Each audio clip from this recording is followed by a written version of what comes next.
এটা কি প্রথমবার আপনার? না, আমি এখানে অনেকবার আসছি। আমরা প্রত্যেক বছর আমরা এখানে আসবো না। কেমন লাগে? খুব ভালো লাগতেছে, কিন্তু আজকে খুব গরম। কিন্তু শুভ নববর্ষ। It's nice.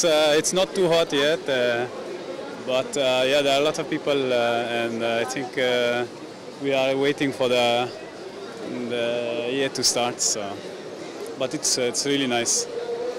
কিছু যে ঐতিহ্য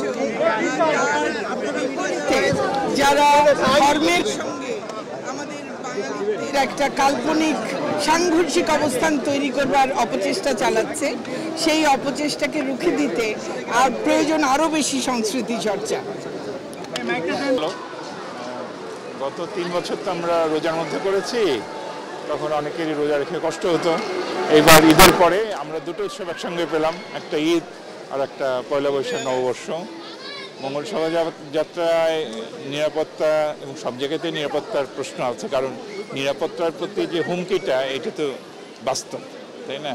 আমাদের রমনা বটমূলে ছায়ানটাতে হামলা হয়েছিল, কাজেই একদম এই অন্ধকারের শক্তিগুলি যে নিশ্চিহ্ন হয়ে যায় এরকম হয় না, পৃথিবীতে সবসময় কিছুটা থেকে যায়।